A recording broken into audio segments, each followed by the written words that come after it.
In the heart of Ife, there was a barber named Kunle. Everyone in town knew him because he was the best at cutting hair. His barbing salon was always busy, and people came from far and near just to get a haircut from him. Kunle's salon was big and always full of laughter. As soon as you walk in, the sound of lively music filled your ears, and the smell of fresh hair creams tickled your nose. Kunle had a way of making everyone feel at home. He would say, "Welcome, my friend. How would you like your hair today?" With a big smile on his face. No matter how sad someone felt before coming to the salon, they always felt happy. Kunle was not just good at cutting hair, he was also very kind. If a customer complained about money problems, Kunle would reach into his pocket and say, "Don't worry, take this. Pay me back when you can." His generosity made everyone love him even more. People often wondered how Kunle's business was so successful. Some thought it was just because of his skills, while others believed it was his kindness that brought him so many customers. But there was something no one knew about Kunle, something dark and hidden. At the back of the salon, there was a small room. No one could see this room, not even Kunle's workers. It was as if this room was invincible. Only Kunle knew it was there, and he kept it locked all the time. Inside this hidden room was a shrine, a place where Kunle performed secret rituals. But the people of Ife had no idea about this side of Kunle. To them, he was just a wonderful barber who made them laugh and always helped them when they needed it. One sunny afternoon, as Kunle was cutting the hair of an old man named Babatunde, they began to chat. "Kunle, you are truly blessed. Your hands are gifted by God. No wonder your salon is always full." Kunle laughed softly, continuing to trim Babatunde's hair. "Thank you, Baba. It's all God's grace." "You always talk about God. It's good to see a young man like you doing well and not forgetting the Almighty." Kunle nodded, but deep inside he knew the truth. It wasn't just God's blessing that made his business flourish. There was something else, something he never spoke of. As the day went on, more customers came in. Some brought their children, others came with friends. The salon buzzed with excitement, and Kunle made sure everyone was happy. But while he smiled and joked with his customers, his mind kept drifting to the secret room at the back, where his true power had laid hidden. As night fell, Kunle closed his salon and locked the doors. He stood in the dark room for a moment, listening to the sounds of the town quieting down. Then with a deep breath, he walked to the back of the salon and disappeared into the hidden room. The shrine inside glowed faintly, and Kunle knew it was time for his nightly ritual. In the center of the room was a small altar, covered with strange objects. There were old dusty bottles filled with strange liquids, pieces of cloth tied in knots, and most importantly, a large clay pot where he kept the hair he collected from his customers. He knelt before the altar and closed his eyes. "Spirits, I offer you the hair of those who trust me. Take their wealth, take their success, and give it all to me. Make me rich, make me powerful, and let them suffer in return." As he spoke, the room seemed to grow colder, and a strange wind blew through the shrine. The air in the pot began to move as if it were alive. Kunle stayed still, waiting. Then slowly, the air started to disappear, vanishing into thin air. Kunle knew that the spirits were taking it, just as they had done every night. He could feel their power flowing through him, making him stronger and richer with each passing day. When the last strand of air was gone, Kunle opened his eyes. The ritual was complete. He stood up and left the shrine, closing the door behind him. Outside, Everything looked normal, and no one would ever guess what he has just done. Kunle smiled as he walked to his small office at the back of the salon. There was a sense of satisfaction in his heart. His secret was safe, and his power was growing. The next morning, the workers arrived early to clean the saloon before opening. One of them, a young boy named Shola, grabbed a broom and started sweeping the floor. As he swept, he noticed something strange. No matter how much he swept, the floor seemed to have no air on it. That's odd, Shola muttered to himself, peering into the dustbin. The bin looked empty, but he could have sworn he saw air in there the last time he checked. Another worker, Ayo, noticed Shola staring at the bin and walked over. "What are you looking at, Shola?" It's just strange. I swept up a lot of air yesterday, but now it's gone. And every time I throw rubbish in the bin, it feels like it's still empty." Ayo laughed and patted Shola on the back. You must be tired. Maybe you are just imagining things. Come, let's finish cleaning before the customers start coming in. Shola nodded and went back to work. But he couldn't shake the feeling that something wasn't right. How could the air just disappear like that? As the day went on, the salon became busy again. Customers came in, laughing and chatting with Kunle, unaware of what was happening behind the scene. Kunle, with his usual charm, greeted each one warmly. "Good morning. How would you like your hair today?" he asked a customer named Mr. Tunde. "Just a trim, Kunle, and please make it quick." "I have a meeting soon," Mr. Ade replied. "Of course, my friend, you'll be out in no time," Kunle assured him as he began to cut his hair. To the people of Ife, Kunle was a kind and generous man. They could never guess that every time they left the saloon, they were leaving a part of their destiny behind, all for Kunle to take. Mr. Bayo, a regular customer, was one of those who loved coming to Kunle's saloon. He enjoyed the way Kunle always treated him like a special guest. As a hard-working man, Mr. Bayo valued his money and was always careful with how he spent it. One evening, after a long day at work, Mr. Bayo decided to stop by Kunle's salon for a quick haircut. As he sat down in the chair, Kunle greeted him warmly. Mr. Bayo, it's always a pleasure to see you. How is the family?" "They are fine." "I need to look sharp for tomorrow's meeting. Can you give me a quick trim?" "Of course. You look better than the chairman himself by the time I'm done." As Kunle walked, Mr. Bayo's phone rang. It was his wife, Jumoke. "Hello, dear. Bayo, please don't forget to buy food items I asked for. And please, remember to send the money for the children's school fees," Jumoke reminded him. "Don't worry. I got it all covered. I'll buy everything on my way home," Mr. Bayo assured her. After the haircut, Mr. Bayo paid Kunle, thanked him, and left the salon, feeling satisfied with his fresh look. But as he walked towards the market, something strange happened. Mr. Bayo couldn't explain it, but he suddenly felt the urge to buy things he didn't need.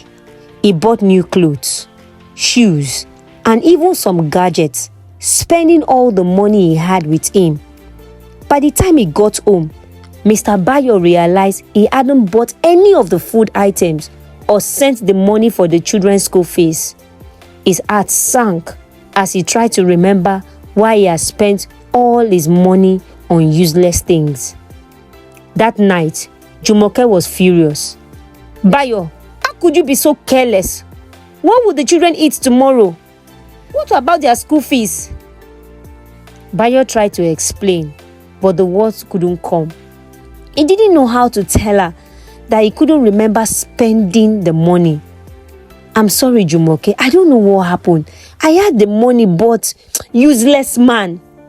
The argument continued late into the night, and by morning, they were both exhausted and unhappy.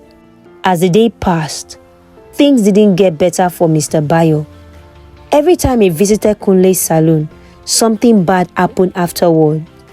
He lost money, made poor decisions at work, and even started having problems with his health.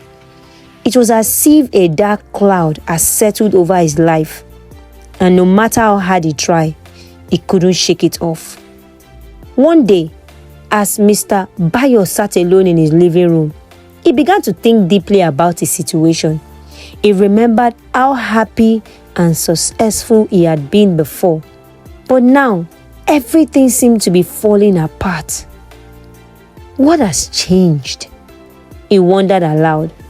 But even then, the thought that Kunle's salon could be the cause never crossed his mind. After all, Kunle was a generous man who always helped his customers. How could someone so kind be the reason for his troubles? Little did Mr. Bayo know, the more he visited Kunle's salon, the more he lost. And he was not alone. Many others in the town were experiencing the same mysterious losses and misfortune. Some blamed it on bad luck, others on the tough economy, but none suspected that their beloved barber was the source of their woes. One afternoon, a man named Alhaji Musa entered Kunle's salon. He was a wealthy trader, but recently his business had started to decline.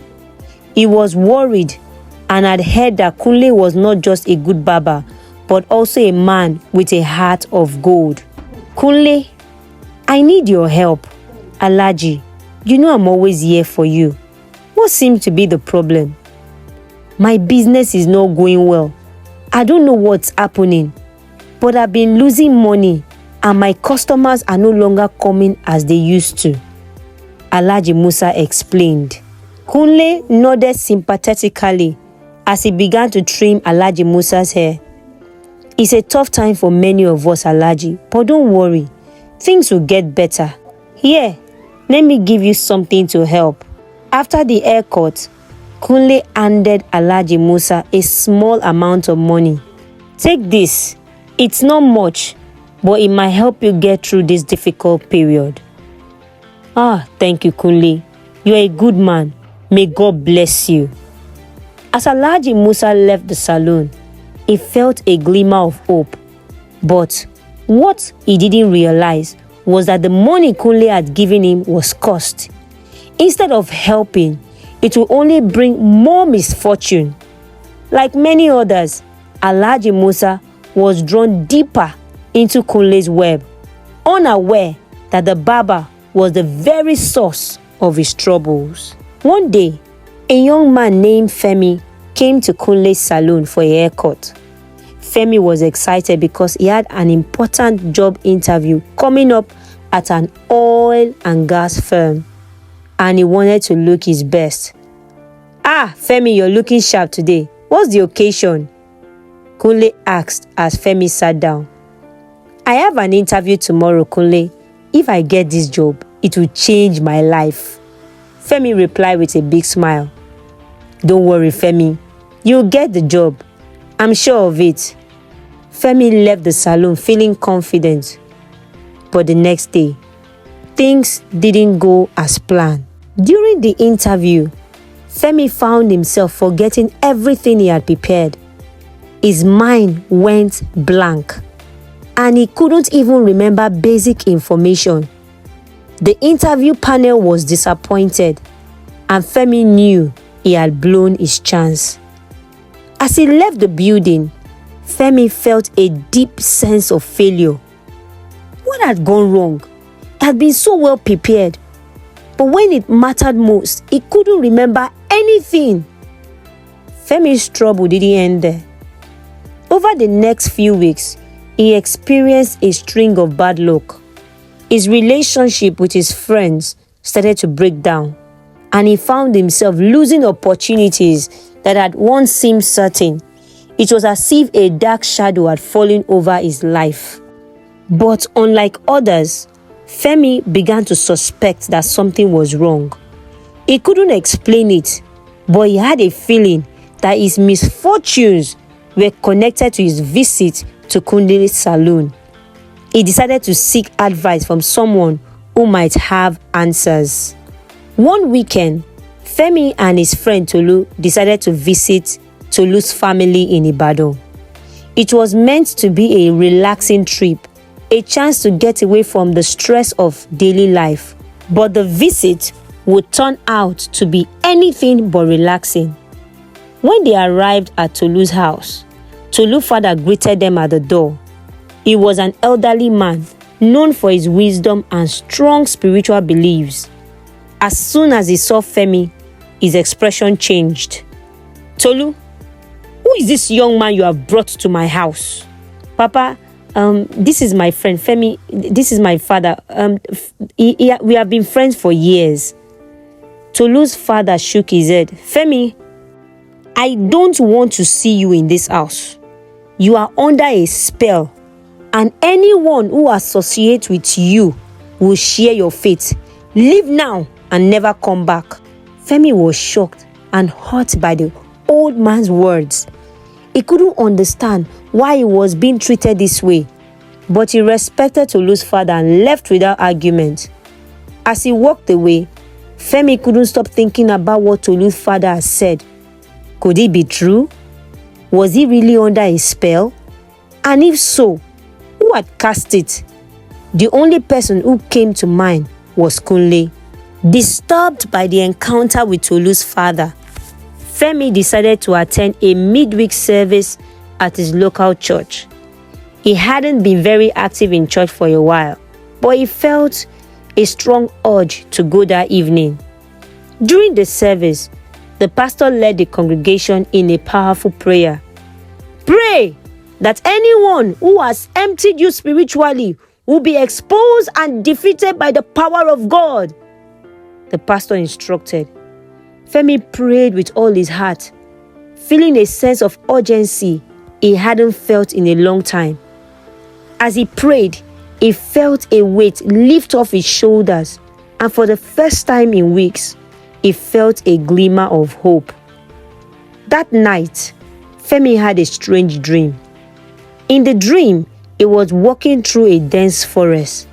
As he walked, he saw his certificate and an appointment letter laying on the ground. He reached out to pick them up, but suddenly a large masquerade appeared and chased him through the forest. Femi ran as fast as he could, but the masquerade was relentless. Just as it was about to catch him, Femi woke up, drenched in sweat. He knew the dream was not just a random nightmare. It was a warning, a sign that something was very wrong. Femi decided that he couldn't ignore the signs any longer. He needed to take action. Determined to break free from whatever was holding him back, Femi decided to embark on a 3-day fast. He prayed and sought God's help, asking for guidance and protection. During the fast, Femi's dream became even more intense. He saw visions of Kunle's salon, the secret room, and the rituals Kunle performed. It was as if the veil had been lifted and Femi could finally see the truth. On the last day of the fast, Femi had a vision that shook him to his core.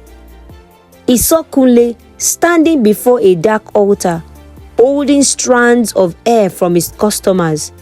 The hair was burning, and as it burned, Femi saw the faces of people he knew, Mr. Bayo, Alhaji Musa, and even himself. He saw their life being drained away, their fortune disappearing into thin air, while Kunle's wealth and power grew. When Femi woke up, he knew what he had to do. He had to confront Kunle and put an end to his wicked deeds. The next day, Femi went to Kunle's salon. As he walked in, he felt a chill run down his spine. The place that had once seemed so friendly and welcoming now felt dark and foreboding. "Kunle, I need to talk to you." Kunle looked up, surprised by Femi's tone. "What's wrong, Femi? You don't look well." Femi ignored the question. I know what you have been doing, Kunle. I know about the secret room and the rituals. You have been using people's hair to steal their wealth and destiny. You have been destroying lives. Kunle's expression changed from surprise to anger. You don't know what you're talking about, Femi. Get out of my salon before I lose my temper. But Femi stood his ground. I am not leaving until you confess. You've hurt too many people, and it's time for you to pay for what you've done. Kunle's eyes darkened, and for a moment, Femi thought he saw something monstrous in them. But before Kunle could respond, Femi began to pray out loud, calling on God to expose Kunle's evil deeds and bring him to justice. As Femi prayed, Kunle screamed in pain, clutching his head. The hidden room suddenly appeared in the middle of the saloon, and the dark presence that had filled it began to consume Kunle. Stop! Please stop! Kunle begged, but it was too late.